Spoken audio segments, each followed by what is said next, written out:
नमस्कार, स्वागत है। आप देख रहे हैं खबर असरदार में हूं आपके साथ पूजा सचदेवा। और खबर असरदार में अब खबरें विस्तार से। कोडीन कफ सिरप के मुद्दे पर उत्तर प्रदेश विधानसभा के बाहर और अंदर आज जमकर हंगामा दिखा।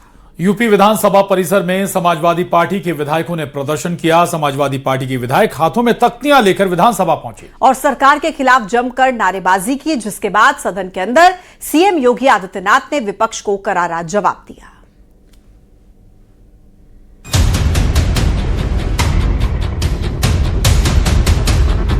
पहले सदन के बाहर संग्राम, 200 करोड़ की फिर सदन के अंदर कोहराम।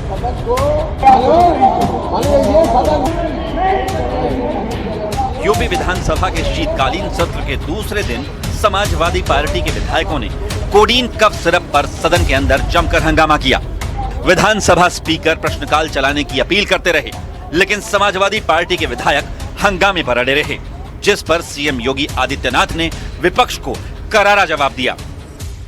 मुझे लगता है अगर आप इसकी गहराई में जाएंगे तो घूम फिर करके वही मामला है कि वो कहीं ना कहीं कोई ना कोई समाजवादी पार्टी से जुड़ा हुआ नेता या उनसे जुड़ा हुआ कोई ना कोई व्यक्ति उसकी चपेट में आता है। और इलीगल ट्रांजैक्शन भी जो हुआ है वो अभी आपकी लोहिया बहाने के एक पदाधिकारी के अकाउंट के माध्यम से हुआ है।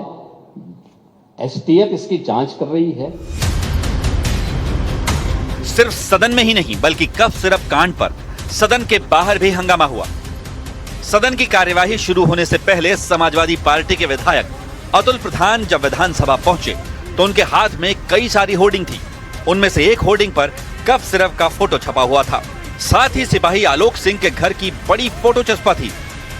विधानसभा परिसर के अंदर चौधरी चरण सिंह की प्रतिमा के आगे समाजवादी पार्टी के विधायक प्रदर्शन कर रहे हैं और विभिन्न मुद्दों को लेकर प्रदर्शन कर रहे हैं। मैं तस्वीरें दिखा रहा हूं तो और इसमें जो सबसे प्रमुख इनकी जो मांग है ये बताया जा रहा है कि जो कोडीन कफ सिरप है, कोडीन कफ सिरप को लेकर यहाँ पर प्रदर्शन चल रहा है। समाजवादी पार्टी के विधायक जो उनके नेता हैं वो माता प्रसाद, उनके नेतृत्व में यहाँ पर प्रदर्शन कर रहे हैं। तस्वीरों में यहाँ पर आप देख पा रहे हैं कि किस तरीके से लगातार समाजवादी पार्टी के विधायक यहाँ पर प्रदर्शन कर रहे हैं।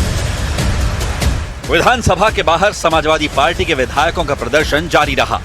एसपी विधायकों ने विधानसभा कैंपस में चौधरी चरण सिंह की प्रतिमा के पास प्रदर्शन शुरू कर दिया। नेता प्रतिपक्ष माता प्रसाद पांडे के नेतृत्व में समाजवादी पार्टी के विधायक चौधरी चरण सिंह की प्रतिमा के नीचे बैठ गए और सरकार पर माफियाओं को संरक्षण देने का आरोप लगाया। कफ सिरप पर जितनी कार्रवाई होनी चाहिए सरकार नहीं कर रही। देखो कितनी बदनामी हुई प्रदेश की। इसकी चर्चा WHO ने किया, इसकी चर्चा और जगह हो रही है। इससे सैकड़ों बच्चों की जान गई और ये बहुत दिनों से चल रहा है और काफी पैसा लोग कमा रहे हैं। 17 से पहले आंकड़े अस्पतालों और स्कूलों को तबेला बना करके रख दिया था। पूरी तरह से गुंडे बदमाश माफिया अस्पतालों पर हावी। इस विरोध प्रदर्शन की एक और तस्वीर सामने आई है। कानपुर से समाजवादी पार्टी के विधायक हसन रूमी अपने हाथ में कई सारे कफ सिरप लेकर आए थे और कफ सिरप अपने गले में लटका रखे थे।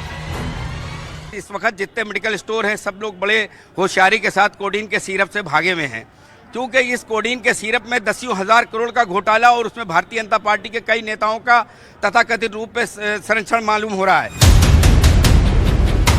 इससे पहले समाजवादी पार्टी के राष्ट्रीय अध्यक्ष अखिलेश यादव ने कोडीन कफ सिरप के अवैध कारोबार को लेकर योगी सरकार पर गंभीर आरोप लगाए थे। हमारी समाजवादी पार्टी की तरफ से मांग है और हमारी तरफ से मांग है कि जिनको आप समाजवादी पार्टी का बता रहे हैं, कालीन भैया, कोडीन भैया, जितने लोग हैं उन सब पे बुलडोजर चलना चाहिए। क्योंकि सवाल देश के प्रधानमंत्री जी के लोकसभा के क्षेत्र का है। वहां से ये नेटवर्क चल रहा था।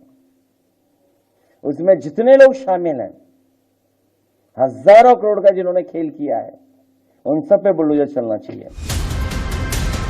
समाजवादी पार्टी हमलावर है तो योगी आदित्यनाथ फुल एक्शन में है। उन्होंने सदन में साफ किया कि कोडीन कांड के गुनहगारों पर बुलडोजर एक्शन होगा, तब उस पर विपक्ष चिल्लाएगा नहीं। इस मामले में कोई भी अपराधी छूटने नहीं पाएगा और चिंता मत करिए, समय आने पर बुलडोजर एक्शन भी उसकी तैयारी भी रहेगी। उस समय चिल्लाना मत करो।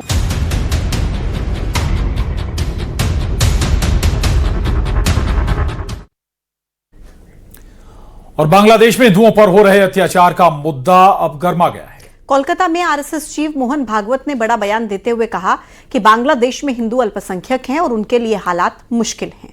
भागवत ने हिंदुओं से एकजुट रहने और भारत सरकार से इस पर संज्ञान लेने की अपील की। बांग्लादेश में तनाव के बीच चटगांव में भारतीय वीजा सेवा भी सस्पेंड कर दी गई।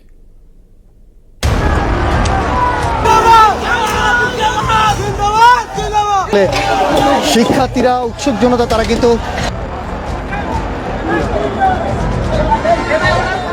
बांग्लादेश में हिंदुओं पर हो रहे अत्याचार का मुद्दा भारत में भी सियासी और सामाजिक बहस का बड़ा मुद्दा बन गया है। कोलकाता में आयोजित एक कार्यक्रम में आरएसएस चीफ मोहन भागवत ने बांग्लादेश के हालात को लेकर खुलकर चिंता जताई। उन्होंने कहा कि बांग्लादेश में हिंदू अल्पसंख्यक हैं और वहां उनके लिए हालात बेहद कठिन होते जा रहे हैं। ऐसे में बांग्लादेश के हिंदुओं को अपनी सुरक्षा के लिए एकजुट होना होगा और दुनिया भर के हिंदुओं को उनकी मदद के लिए आगे आना चाहिए। हिंदुओं की दुर्दशा कब समाप्त होगी? वहाँ माइनॉरिटी है एकदम, वहाँ जरा कठिन है, फिर भी जो मैक्सिमम बचाव हो सकता है उसके लिए वहाँ के हिंदू को इकट्ठा रहना पड़ेगा और दुनिया भर के हिंदुओं को अपनी मर्यादा में रहकर उनकी कितनी मदद कर सकते हैं, जो और जितनी कर सकते हैं उतनी सब करनी पड़ेगी, हमको भी करनी पड़ेगी और हम तो वो कर रहे हैं।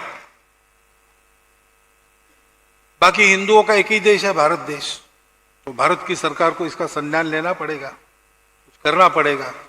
कुछ कर भी रहे होंगे, कुछ बातें बताई जाती है, कुछ बताई नहीं जा सकती। इस पूरे मुद्दे पर सियासत भी तेज हो गई है। कांग्रेस नेता दानिश अली ने बांग्लादेश में हिंदुओं की हत्या को हिंदू मुसलमान का मामला मानने से इनकार किया है। उन्होंने कहा है कि बांग्लादेश में हो रही हिंसा को धार्मिक रंग देने से बचना चाहिए। वहीं बीजेपी ने मांग की है कि बांग्लादेश सरकार आरोपियों के खिलाफ तुरंत कड़ी कार्रवाई करे। जो भी अपने डिप्लोमेटिक और एफर्ट्स हो सकते हैं उसका इस्तेमाल करना चाहिए। मैं कहूँगा कि हमें दूसरे देश